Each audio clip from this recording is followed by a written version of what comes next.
इससे पहले जो एप्लीकेशंस पढ़ा रहे थे, क्वेश्चंस करा रहे थे, उसमें एक क्वेश्चन रह गया था, वो अच्छा है, दिमाग में याद आ गया, तो देखते हैं क्या था क्वेश्चन। क्वेश्चन ये है कि एक सर्कुलर रिंग है और एक स्फीयर है, दोनों आर रेडियस के हैं और दोनों के सेंटर एक दूसरे पे लाई कर रहे हैं। एक रिंग है, यूनिफॉर्मली चार्ज रिंग है, और रिंग पे चार्ज क्यू है, और दूसरा स्फीयर है। रिंग का सेंटर और स्फीयर का सेंटर एक दूसरे पे लाई कर रहा है। ये रिंग है और ये स्फीयर है, ठीक है। रिंग पे यूनिफॉर्मली चार्ज रिंग है।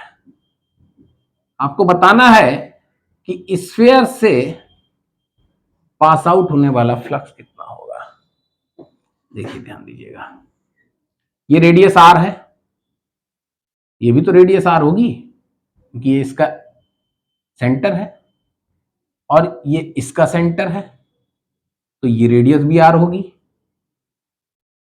तो इसका मतलब है कि ये ट्रायंगल कैसा हो गया, इक्विलैटरल ट्रायंगल हो गया। ये एंगल 60 डिग्री हो गया। सिमिलरली इस साइड से भी ये 60 डिग्री हो गया। तो कुल मिला के ये जो पार्ट है, ये 120 डिग्री का एंगल इसके सेंटर पे बना रहा है। पूरा 360 है, तो अगर ये 120 है तो इसका मतलब है कि अगर पूरे पे चार्ज Q है, 360 पे चार्ज Q है, तो 120 पे चार्ज Q/3 होगा। तो इस स्फीयर के अंदर इसका कितना पार्ट आ रहा है, Q/3 चार्ज। तो स्फीयर से पास आउट होने वाला फ्लक्स कितना आएगा, Q/3 एप्सिलॉन नॉट। तो flux passing through this sphere will be Q/3 epsilon not.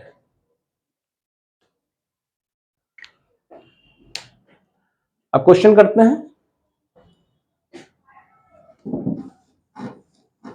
Derivations कर लेते हैं कुछ एक, जो एग्जाम में, बोर्ड एग्जाम में पूछे जाते हैं। सबसे पहला तो पूछा जाता है कि चार्ज Q के कारण r डिस्टेंस पे जो इलेक्ट्रिक फील्ड है वो फाइंड करिए। देखते हैं क्या है कि ये चार्ज है Q और Q से r डिस्टेंस पे एक पॉइंट है P, वहां पे हमको इलेक्ट्रिक फील्ड फाइंड करनी है। देखिए, ये 2-3 क्वेश्चंस आएंगे स्फीयर वाले।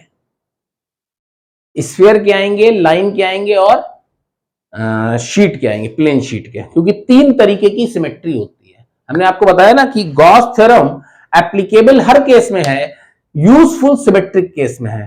तो सिमेट्रिक केस में 3 तरीके की सिमेट्री आती है। वॉल्यूम सिमेट्री यानी स्फीयर हर तरफ एक जैसा है, लाइन सिमेट्री, एक्सिस पे ले लीजिए और एक सिलेंडर बना लीजिए, सपोज करिए ये है और इसके चारों ओर हम एक सिलेंडर बनाते हैं, तो यहां पे सिलेंडर के इस पॉइंट, इस पॉइंट, इस पॉइंट, सब पे क्या आएगी, सिमेट्री आएगी। और सिमिलरली ये शीट है, तो शीट के इस तरफ और इस तरफ ये एरिया वाली सिमेट्री हो गई, एक तरफ जैसा है वैसे दूसरी तरफ है। तो 3 तरीके की सिमेट्री है, लीनियर, सरफेस और वॉल्यूम।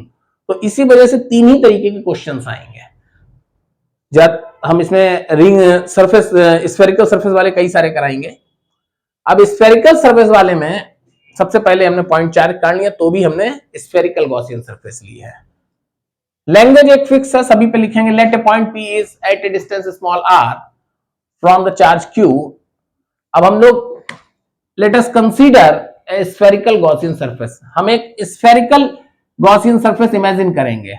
ये हमने इमेजिन की है, इलेक्ट्रिक फील्ड हमें यहीं पे निकालनी थी, ये सरफेस हमने इमेजिन की। ये हमारा पॉइंट चार्ज है और ये सरफेस हमने इमेजिन की है। तो इसके इस पॉइंट पे हम इलेक्ट्रिक फील्ड की बात करेंगे, इधर को होगी, इधर को होगी।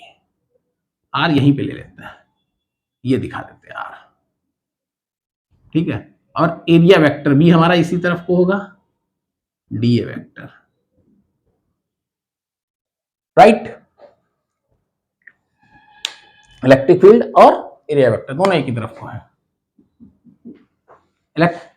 तो डी ए वेक्टर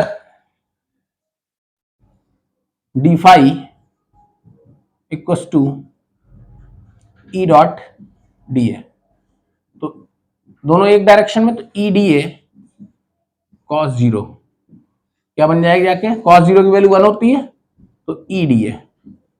अब फॉर द क्लोज सरफेस की अगर हम बात करें, पूरी सरफेस की, close surface of D phi, close surface of E D ए,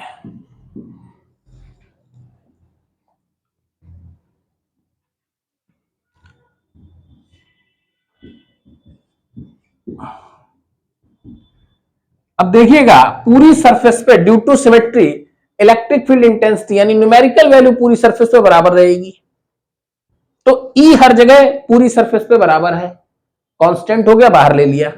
लेकिन क्या हम वेक्टर ई बाहर ले सकते थे? वेक्टर ई बाहर नहीं ले सकते थे, क्योंकि वेक्टर ई यहां पे इस डायरेक्शन में, यहां पे इस डायरेक्शन पे, यहां पे इस डायरेक्शन, तो वेक्टर ई को बाहर नहीं ले सकते, डायरेक्शन सब जगह अलग अलग है। तो ई सबके लिए, सभी एलिमेंट्स के लिए अलग अलग है, बट ई का न्यूमेरिकल वैल्यू यानी कि मैग्नीट्यूड ऑफ ई हर जगह पर सेम है, तो इसको हम बाहर ले सकते हैं। तो क्या बना जाके, और क्लोज सरफेस का एरिया कितना है, स्फेरिकल है, तो 4 पाई आर स्क्वायर। तो गॉस थ्योरम क्या कहती है, अकॉर्डिंग टू गॉस